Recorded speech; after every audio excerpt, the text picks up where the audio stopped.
आशा करता हूँ आप सभी अच्छे होंगे, स्वस्थ होंगे, मस्त होंगे। इस नए वीडियो में आप सभी का स्वागत है।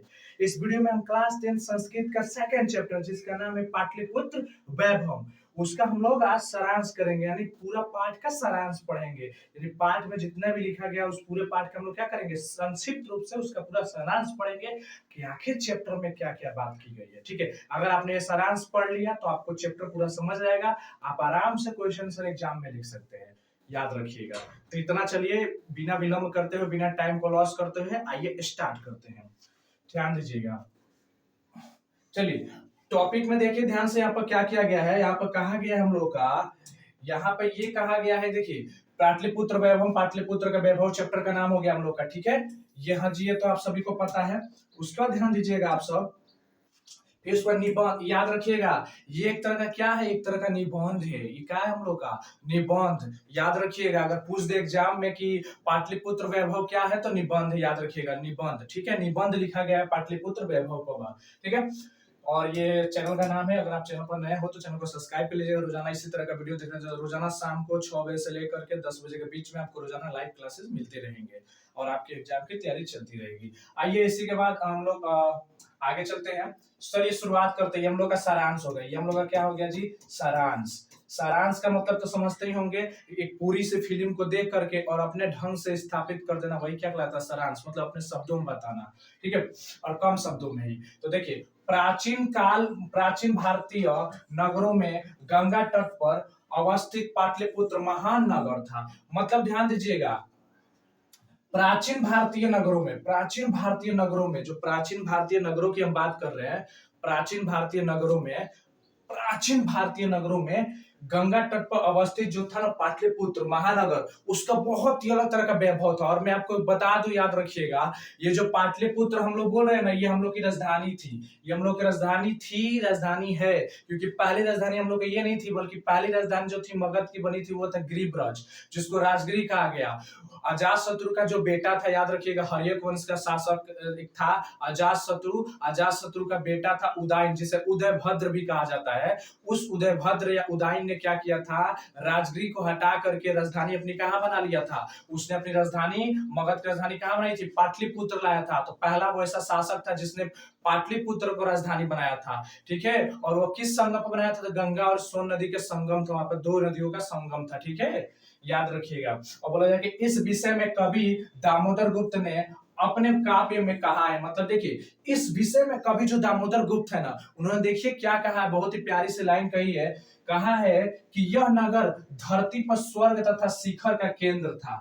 मतलब कहा गया कि ये जो पाटलिपुत्र है ना, ये धरती पर मतलब एक स्वर्ग जैसा स्थान है, और यहाँ पर शिक्षा के लिए सबसे उत्तम जगह माना गया है। ठीक है, आगे कहा जा रहा है कि इतिहास में उल्लेखित है कि बुद्ध के समय गंगा के किनारे पाटली ग्राम अवस्थित था। मतलब बोला जा रहा है कि बुद्ध जो था ना, बुद्ध के समय, देखिए अजातशत्रु था तो उसे विलेज के तौर पर काम कर रहा था। याद रखिएगा, अजातशत्रु था, उसे विलेज के तौर पर काम किया था। लेकिन उसका बेटा जब उदयन आया तो उसे पूरा का पूरा क्या बना दिया, उसे राजधानी बना दिया था। तो बुद्ध के समय में गंगा के किनारे एक पाटली ग्राम अवस्थित था। मतलब पाटली ग्राम एक नाम था, ठीक है, गांव का। वहां पर भगवान बुद्ध अनेक बार आए थे। वहां पर भगवान बुद्ध क्या थे, बहुत बार आए थे। आप गौतम बुद्ध का नाम समझते होंगे। ठीक है, उन्होंने कहा था कि यह ग्राम एक दिन महानगर होगा। और उन व्यक्ति जो थे ना, उस व्यक्ति ने कहा था, वो व्यक्ति ने कहे थे कि ये जो गांव दिख रहा है ना, एक दिन एक बहुत बड़ा महानगर बनेगा, बहुत बड़ा शहर बनेगा। और वाकई में आज पटना एक बहुत बड़ा शहर है। ठीक है, लेकिन लड़ाई झगड़े और अगलगी तथा बाढ़ के भय से दुखी रहेगा। मतलब ये बोले, देखिए बड़ा तो होगा लेकिन यहाँ पर बाढ़ का खतरा रहेगा, दुखी रहेगा, लड़ाई झगड़ा होगा। राजाओं में बहुत लड़ाई हुई है।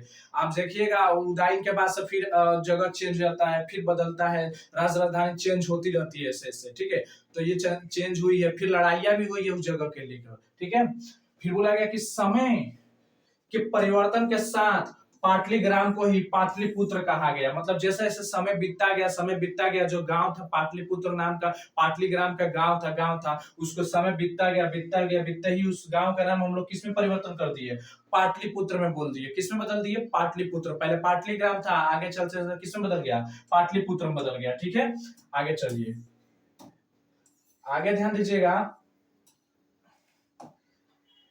कहा गया है चंद्रगुप्त मौर्य के शासन काल में इस नगर की शोभा एवं व्यवस्था अति उत्तम थी। चंद्रगुप्त मौर्य का नाम सुना होगा आप सबने। चंद्रगुप्त मौर्य जो मौर्य वंश के संस्थापक थे, जिसके जिसके सबसे बड़े मंत्री कहा जाए तो सबसे ज्ञानी पुरुष उनके स्थान थे कौन? कौटिल्य, चाणक्य जो थे, ठीक है, वो व्यक्ति भी उन्हीं के साथ थे। तो उन्हीं के समय में जो इस नगर की शोभा थी ना और व्यवस्था बहुत ही अच्छी क्वालिटी से, उत्तम क्वालिटी की थी, ठीक है। बोला जा रहा है कि यूनानी राजदूत मेगास्थनीज को अपनी आत्मकथा में लिखा, मेगास्थनीज ने अपनी आत्मकथा में लिखा है कि यह नगर प्रियदर्शी अशोक के समय अति वैभवपूर्ण था। मतलब ये उन्होंने लिखा है, देखिए अपनी आत्मकथा में उन्होंने क्या लिख दिया है, उन्होंने उन्होंने देखिए मेगास्थनी जब आए थे ना, तो मेगास्थनी याद रखिएगा वो कब आए थे, वो जो क्या कहते हैं उसकी पुत्री थी, सेल्यूकस निकेटर की जो पुत्री थी, उसकी पुत्री का शादी हुआ था चंद्रगुप्त मौर्य के साथ, और चंद्रगुप्त मौर्य के साथ हुआ तो सेल्यूकस निकेटर अपने साथ एक राजदूत भेजा था जिसका नाम था मेगास्थनीज। वही भारत में आया था, मतलब, ठीक है। और जब वो आया ना भारत में, तो उसी को ही भारत इतिहास का पिता कहा जाता है, क्योंकि उसने इतने अच्छे ढंग से भारत के इतिहास को लिखा है ना, जिसको पढ़ करके हमें भारत के इतिहास के बारे में पता चल जाता है। इसलिए उसे भारतीय इतिहास का पिता भी कहा जाता है, ठीक है, जिसकी मेन पुस्तक का नाम है इंडिका, ठीक है। आप जा करके सर्च करके देख सकते हैं। तो इन्हों व्यक्ति ने ही लिखा था कि अशोक के समय में बहुत वैभवपूर्ण था, ठीक है, उसका बेटा का बेटा, ठीक है। और बोला कि राजशेखर ने अपनी काव्य मीमांसा में लिखा है, जो राजशेखर लेखक है, यह देखिए इसमें बहुत सारे इंपॉर्टेंट क्वेश्चन लिखा, राजशेखर किसकी है, काव्य मीमांसा किसकी है, तो राजशेखर की। यह ऑब्जेक्टिव में पूछा गया है, तो ऑब्जेक्टिव भी देख लीजिए, यहाँ पर क्लियर है, लिखा है कि आर्यभट्ट, पतंजलि, चाणक्य तथा वरुचि जैसे विद्वान हुए हैं। मतलब देख लीजिए इसमें कितने कितने बड़े बड़े विद्वान हुए। मतलब राजशेखर ने अपने काव्य मीमांसा में लिखा है कि आर्यभट्ट, पतंजलि, चाणक्य तथा वरुचि जैसे विद्वान हुए। मतलब बोला जा रहा है कि इस पटना शहर में, इस पाटलिपुत्र नगर में कितने बड़े बड़े विद्वानों का जन्म हुआ है, देख लीजिएगा। फिर बोला कि कुछ साहित्य ग्रंथों एवं पुराणों में इस नगर को पुष्यपुर अथवा कुसुमपुर भी कहा गया है। याद रखिएगा, भी पूछा जाता है एग्जाम में कि कुसुमपुर के नाम से किसे जाना जाता है, तब पाटलिपुत्र को, या पुष्यपुर बोला जाएगा तब भी पाटलिपुत्र। याद रखिएगा, ऑब्जेक्टिव में क्वेश्चन पूछता है इस तरह का, ठीक है। इससे पता चलता है कि इस नगर के समीप फूलों की पर्याप्त खेती होती थी। मतलब ये नाम देने के पीछे क्या कारण था मालूम है? जैसे हम लोग बोलते हैं चरणपुर, किसी गांव का नाम है चरणपुर, तो चरणपुर नाम देने का मतलब कि वहां पर श्री राम जी का क्या था, चरण पादुका था, इसलिए उसे चरणपुर कर देते हैं, ठीक है। सोने की लंका, यानी सोने की लंका वाला जो श्रीलंका कहते हैं, तो समझ लीजिए सोने की लंका थी, इसलिए उसको कहा जाता है। वैसे यहाँ पर पुष्प, इस गांव के आसपास बहुत सारे फूल की खेती हुआ करती थी, इसलिए इसको नाम कैसे बोलते थे लोग, पुष्यपुर या कुसुमपुर के नाम से जाना जाता था इन्हें, ठीक है। कुसुम परिवाची शब्द होता है फूल का, ठीक है। तो कुसुमपुर या पुष्यपुर के नाम से जाना जाता है, क्यों? क्योंकि उसके अगल बगल किसकी खेती नजर आती थी, फूल की खेती, ठीक है। पाटलिपुत्र नाम भी पाटल गुलाब पुष्पों के आधार पर, देखिए बोला गया है, पाटलिपुत्र नाम भी पाटल गुलाब पुष्पों के आधार पर रखा गया है। पाटलिपुत्र का जो नाम है ना, पाटल गुलाब के पुष्पों के आधार पर रखा गया है, ये भी ऑब्जेक्टिव में पूछा गया है, ठीक है। शरद ऋतु में कौमुदी महोत्सव गुप्त शासन काल में धूमधाम से मनाया जाता है। अब कौमुदी जो होता है ना, कौमुदी महोत्सव, वो भी बड़ा धूमधाम से मनाया जाता है, किस काल में, गुप्त शासन काल में, ठीक है, गुप्तों का शासन काल। आप समुद्रगुप्त का नाम सुने होंगे, चंद्रगुप्त फर्स्ट का नाम सुने होंगे, चंद्रगुप्त द्वितीय का नाम सुने होंगे, रामगुप्त का नाम सुना होगा। इस समय लोग अति प्रसन्न रहते थे। इस समय लोग क्या थे, बहुत प्रसन्न रहते थे। संप्रदाय दुर्गा पूजा अधिक श्रद्धा और उत्साह से की जाती थी, मतलब बहुत उत्साह रहता था उन लोगों के अंदर, ठीक है। समय परिवर्तन के कारण यद्यपि मध्य काल में इनका विकास अवरुद्ध रहा, और लेकिन मुगल शासन काल में इसका उद्धार किया गया। मतलब देखिए कुछ बीच में क्या हुआ, जब मध्यकाल आ गया, मध्यकालीन शुरू हो गया, तो उस समय थोड़ा सा दब गया। क्यों दब गया था? क्योंकि थोड़ा सा वो इस्लामिक, थोड़ा सा राजपूतों का अलग तरह से एक रुतबा आ गया था, ठीक है।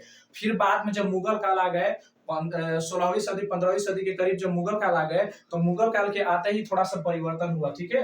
अंग्रेज शासन काल में इस नगर का काफी विकास हुआ। जैसे अब अंग्रेजों का शासन काल आ गया, अब देखिए बीतते बीतते 1700 कुछ के बाद हुआ है, तो यानी समझिए 18वीं सदी में जब अंग्रेजों का आगमन हो गया ज्यादा, तो उस समय और परिवर्तन हो गया पाटलिपुत्र शहर, ठीक है, और बदल गया। मध्यकाल में ही आगे चलेंगे, मध्यकाल में ही मध्यकाल में ही नगर पटना के नाम से प्रसिद्ध हो गया। मध्यकाल से ही ये किस नाम से हो गया, पाटलिपुत्र जो था पटना नाम से प्रसिद्ध हो गया। तो आज हम पटना पटना चिल्लाते हैं ना कि पटना राजधानी, तो पहले पाटलिग्राम, फिर पाटलिग्राम को कुसुमपुर या पुष्पपुर के भी नाम से जाना जाता था क्योंकि उसके अगल बगल पुष्प की खेती होती थी। लेकिन साथ ही साथ याद रखिएगा, इसे आगे चल के पटना के नाम से प्रसिद्ध कर दिया गया। पटना पतन बंदरगाह शब्द से बना है, मतलब जो पटना बना है ना, पतन बंदरगाह शब्द से बना है, ठीक है। नगर की पूज्या पटन देवी, याद रखिएगा, नगर की पूज्या कौन थी, पटन देवी। पटन देवी आज भी पूछ रहे, याद रखिएगा, नगर पटन देवी का जिक्र किस चैप्टर में किया गया है, तो पाटलिपुत्र वैभव में। और पाटलिपुत्र वैभव में किया गया, इसलिए दिमाग में रखिएगा, क्वेश्चन बहुत बार रिपीट करता है, याद रखिएगा। एक नंबर में बोला जा रहा है कि अति विशाल नगर पटना बिहार की राजधानी है। जो अति अति अति विशाल नगर जो है ना, पटना बिहार की क्या है जी, राजधानियां है। अब बोला जा रहा है कि दिनानुदिन इसका विस्तार होता जा रहा है, मतलब दिन प्रतिदिन इसका क्या हो रहा है, विस्तार होता जा रहा है, फैलता जा रहा है, बहुत विस्तार कर रहा है, ठीक है। बोल रहे हैं कि इस नगर की उत्तर दिशा में गंगा नदी बहती है। अब पाटलिपुत्र जो शहर है या पाटलिपुत्र जो नहर है, पटना जो शहर है, उसके वो किस नदी के किनारे बसी हुई है, तो गंगा, याद रखिएगा, ये भी पूछा गया है। और अभी पूछा था, अभी जो पेपर हुआ था, जस्ट अभी हम लोग का जो अगस्त का पेपर हुआ, उस क्वेश्चन में पूछा है कि गांधी सेतु कहाँ है या पटना किस नदी के किनारे बसा हुआ है, तो पाटलिपुत्र, देख लीजिए, पूछा गया क्वेश्चन है। अब बोला जा रहा है कि गंगा नदी पर बना गांधी सेतु एशिया महाद्वीप में सबसे अधिक लंबा सेतु बना। देखिए ये भी क्वेश्चन पूछा था अभी अगस्त के पेपर में, उठाकर देखिएगा, ये भी पूछा था गांधी सेतु कहाँ है, तो पटना में है। और कि सबसे दुनिया का देख लीजिए, एशिया महाद्वीप का सबसे बड़ा लंबा सेतु है, मतलब सबसे बड़ा पुल है, समझिए, ठीक है। रेल पुल का निर्माण भी हो रहा है। अब आगे चल के इस नगर में उत्कृष्ट संग्रहालय, संग्रहालय मतलब कुछ वस्तुओं को इकट्ठा करने का संग्रहालय, उच्च न्यायालय मतलब हाई कोर्ट, ठीक है, जहां पर कानून व्यवस्था चले, सचिवालय मतलब जहां पर वो चीजें क्या कहते हैं, जैसे संसद भवन की जो कार्य चले, गोलघर, गोलघर किसके लिए प्रसिद्ध है, पटना में। पटना क्यों प्रसिद्ध है, तो गोलघर भी इसलिए प्रसिद्ध है। तो पटना में कहा क्या मिलेगा, गोलघर, गोलघर कहाँ है, तो पटना में, याद रखिएगा, पूछा जा सकता है। तारामंडल, तारामंडल कहाँ है जी, तो तारामंडल याद रखिएगा, तारामंडल से अगर जिक्र करके आता है तो याद रखिएगा पटना वाला, ठीक है। जैविक उद्यान, महावीर महावीर मंदिर और दर्शनीय स्थल, काफी चीज यहाँ पर है जिसके कारण पटना फेमस है, याद रखिए, काफी चीजों के कारण। आगे चलते हैं, आगे ध्यान दीजिएगा, आगे देखिए यहाँ पर क्या कहा गया है कि स्थल है, ठीक है। इस नगर में सिखों के धर्म स्थल गुरुद्वारा भी, मतलब देखिए यहाँ पर सिर्फ हिंदुओं के लिए नहीं बल्कि जो सिख धर्म के जो पंजाबी लोग हैं उनके लिए गुरुद्वारा भी है, ठीक है। 10वें गुरु गुरु गोविंद सिंह का जन्म स्थल यही नगर है, याद रखिए, जो 10वें सिखों का जो 10वें गुरु थे गुरु गोविंद सिंह, उनका जन्म स्थल यही है, याद रखिए। अभी ऑब्जेक्टिव में पूछा जा सकता है कि सिखों का 10वें गुरु का जन्म कहाँ हुआ था, तो पाटलिपुत्र में। और सिखों के 10वें गुरु कौन थे, तो याद रखिएगा गुरु गोविंद सिंह, ठीक है। उसके बाद यहाँ देश के विभिन्न भागों में दर्शनार्थ तीर्थयात्री आते हैं। यहाँ पर देखिए, हमें हमेशा मैंने कहा है कि यहाँ पर हमेशा कैसे लोग आते रहते हैं, तीर्थयात्री लोग आते हैं जो तीर्थ यात्रा करना चाहते हैं, मतलब पूजा पाठ ये सारे चीज लोग आते रहते हैं, ठीक है। पटन देवी भी यहाँ पर, ठीक है, बहुत ऐसे ऐसे देवी देवता स्थान देखने लायक, बहुत सारी चीजें जिसको लिए लोग पटना शहर में आते हैं।